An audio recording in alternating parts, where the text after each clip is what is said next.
नमस्कार मित्रांनो, स्वागत आहे तुमचं माझ्या व्हिडिओमध्ये. ओम श्री संत बहिणाबाई सर्वांना. तर आज आपण बघूया अभंग पुढचा आणि अभंग क्रमांक 24. तर चला सुरुवात करूया अभंगाला जास्त टाइमपास न करता. अभंग क्रमांक 24. बहुत अंतरी शोक आरंभिला, कामच विठ्ठला मोकलिले. त्रिविध तापाने तापले मी बहु, जाईना का जीव प्राण माझा. तव अकस्मात सातविया दिनी, नामस कीर्तनी घोषयुक्त. तुकाराम रूपे एवढी प्रत्यक्ष, म्हणे पूर्व पक्ष सांभाळीजे. नका करू चिंता असे मी तुझा पासी, घेई अमृतासी हातीचिया. गाय केले वत्स सुखी निघे धार, अमृत हे सार सेवी हेची. ठेवूनिया कर मस्तकी बोलिला, मंत्र सांगितला कर्णरंधी. म्याही पायावरी ठेविले मस्तक, दिदले पुस्तक मंत्र गीता. कार्तिकांत पंचमी रविवार, स्वप्नींचा विचार गुरु कृपा. आनंदले मन छिद्रूपी कोंदले, उठोनी बैसले चमत्कारे.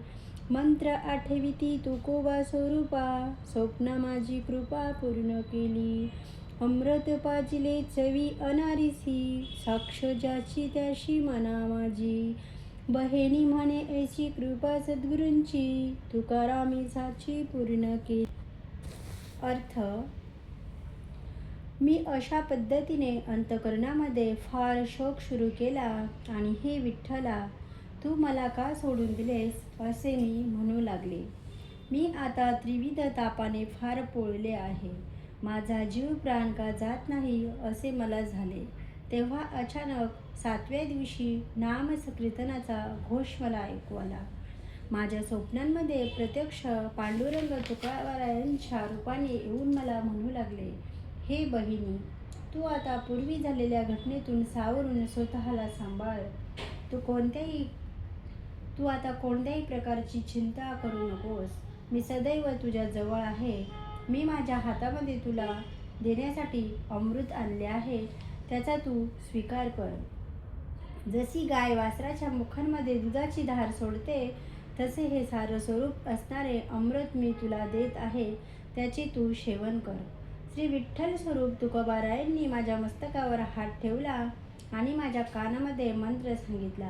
मी सुद्धा त्यांच्या चरणावर मस्तक ठेवले व त्यांनी मला श्री गीतारूपी मंत्रपुस्तक दिले. कार्तिक वद्य पंचमी रविवारच्या दिवशी माझ्यावर गुरुकृपा झाली. तो विचार मी सांगितला. माझे मन आनंदित झाले. सर्वत्र चैतन्य कोंदले गेले आणि मी या चमत्काराने भारावून जाऊन उठले. तुकोबांच्या स्वरूपात येऊन देवाने मला मंत्र दिला, त्यांची मी आठवण करू लागले. माझ्यावर स्वप्नामध्ये भगवंताने पूर्ण कृपा केली.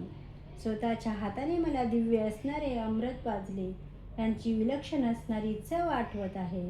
ज्याला त्याचे ज्ञान असेल त्याच्या मनामध्ये याचा अनुभव कळेल. श्री संत बहिणाबाई म्हणतात, अशा पद्धतीने श्री तुकाराम सद्गुरूंनी माझ्यावर खऱ्या अर्थाने पूर्ण कृपा केली. अभंग क्रमांक 25. झाले समाधान ब्राह्मणाच्या शब्दे, स्वप्न माझी पदे आठविती. परी अंतरीचे तुकोबांचे ध्यान, दर्शन वाचोनी करीतसे.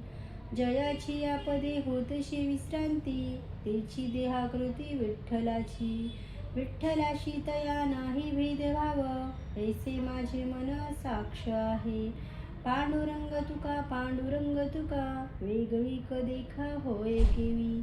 कलियुगी बुद्धरूप धरी हरी, तुकोबा शरीरी प्रवेशला.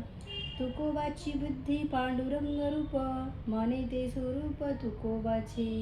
तुकोबाचे सर्व इंद्रिय चालक, पांडुरंग देख सत्य आहे.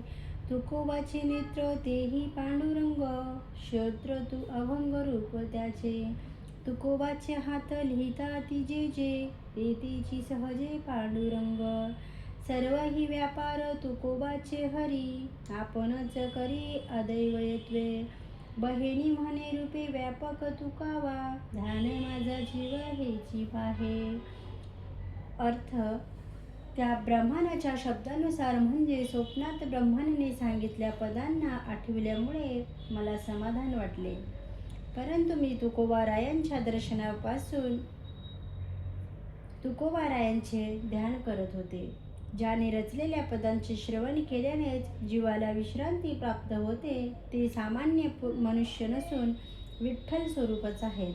विठ्ठलात आणि त्यांच्यात कोणताही भेदभाव नाही, अशी माझ्या मनाने साक्ष दिली. पांडुरंगच तुकाराम महाराज आहेत किंवा तुकाराम महाराजच पांडुरंग आहेत, ज्यांच्यामध्ये वेगळी कशी होईल? कलियुगामध्ये बौद्धरूप धारण केलेल्या श्रीहरीनेच तुकोबारायांच्या शरीरात प्रवेश केला आहे. तुकोबारायांची बुद्धी, त्यांचे मन व स्वरूप हे सर्व पांडुरंगाचे रूप आहेत. तुकोबारायांच्या सर्व इंद्रियांचा चालक खऱ्या अर्थाने पांडुरंगच आहे. तुकोबारायांचे डोळे तेही पांडुरंग रूप आहेत. तुकोबारायांचे कान अभंग रूप आहेत.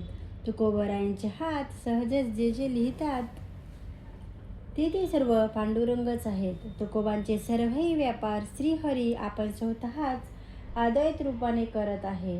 श्री संत बहिणाबाई म्हणतात, तुकोबारायांची तुलना केली असता तुकोबाच सर्व रूपांमध्ये व्यापक रूपाने भरलेले आहेत.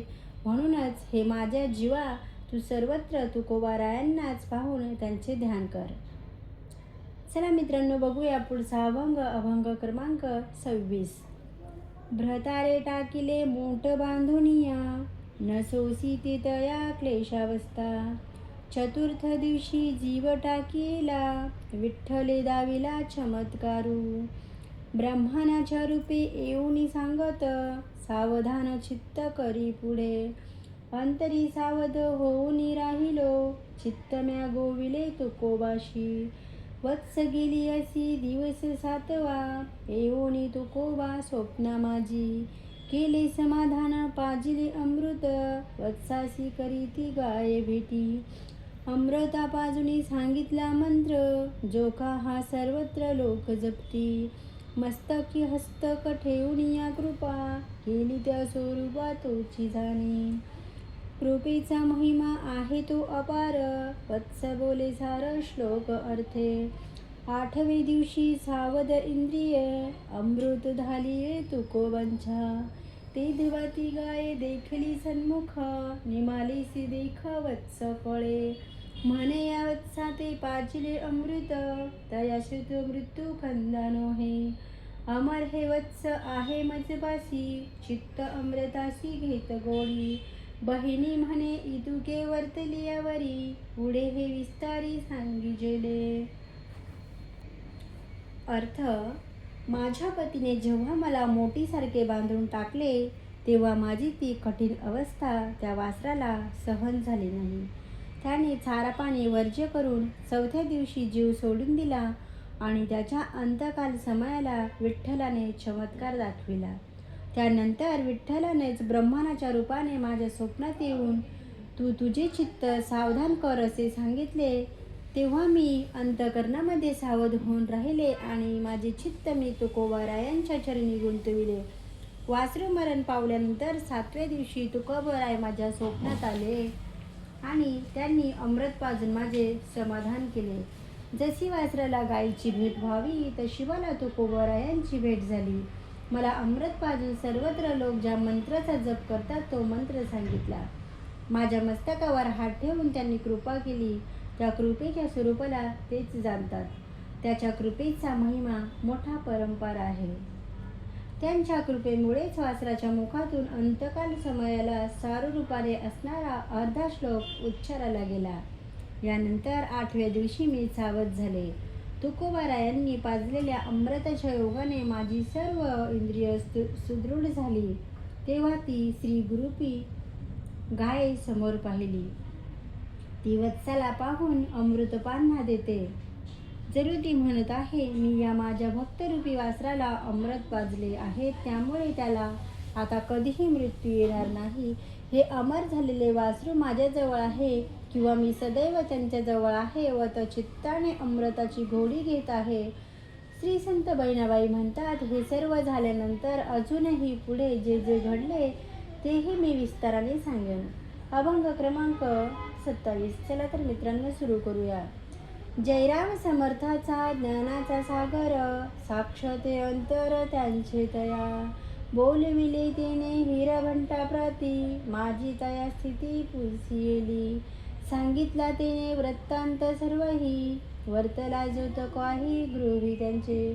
स्वप्नागत गुरु तुकोबाचे रूपे, स्वप्नीची कृपे बोध केला. सावध होऊनी ते मुली बैसली, गायीसी गौरविली कुरवाळुनी. दुग्ध दहोनिया घातले तिने, पाणी पाणी तृणे भक्षितसे. परी ते मुलीचे रूप पालटले, पूर्ण ते दाटले हृदय तिचे. तुकोबाचा छंद अंतरी लागला, मायबापे तिला सांगतासी. भ्रतार हा तिचा वेडावला आहे, उगाची तो पाहे तियेकडे. छादिष्ट होऊनी बैसला घरात, तुकोबाशी चित्त लावूनिया. ऐसा हा वृत्तांत हिरभंट सांगे, जयराम निजांके संतोषला. बहिणी म्हणे ऐसा निर्धार ऐकुनी, जयराम स्वामींनी कृपा केली. अर्थ: जयराम स्वामी हे समर्थ ज्ञानाचा सागर होते. त्यांच्या स्वरूपाची साक्ष तेच जाणत होते. यानंतर त्यांनी हिरभटाला बोलविले आणि त्यांना माझी स्थिती विचारली. हिरभटाने त्यांच्या घरी घडलेला सर्व काही वृत्तांत सांगितला. श्री गुरु तुकोबारायांनी स्वप्नात येऊन बोध केला आणि स्वप्नातच कृपा केली. त्यानंतर ती मुलगी सावध होऊन बसली आणि गायीस कुरवाळू लागली. तिने गायीचे दूध काढले व गायसुद्धा पाणी व गवत घेऊ लागली. परंतु या प्रसंगामुळे त्या मुलीचे सर्व रूप पालटले आणि तिचे हृदय पूर्णपणे दाटून आले. तिच्या अंतःकरणामध्ये तुकोबारायांचा छंद लागला. त्यानंतर तिच्या आईवडिलांनीही तिला बरेच समजावून सांगितले. तिचा पती वेडावल्याप्रमाणे राहून उगीच तिच्याकडे क्रोधाने पाहू लागला. ती मात्र छंदामध्ये गुंतून होऊन तुकोबारायांच्या चरणावर चित्त ठेवून घरातच बसली आहे. असा हा सर्व वृत्तांत हिरभटांनी जयराम स्वामींना सांगितला. त्यामुळे जयराम स्वामींच्या मनामध्ये मोठा आनंद झाला. श्री संत बहिणाबाई म्हणतात, हिरभटांच्या मुखातून हा सर्व वृत्तांत ऐकल्यानंतर जयराम स्वामींनीही माझ्यावर कृपा केली. तर मित्रांनो, व्हिडिओ कसा वाटला कमेंट करून नक्की सांगा आणि व्हिडिओ आवडल्यास माझ्या चॅनलला सबस्क्राईब नक्की करा आणि व्हिडिओला लाईक जरूर करा. तर चला भेटू पुढच्या व्हिडिओमध्ये. तोपर्यंत श्री संत बहिणाबाई सर्वांना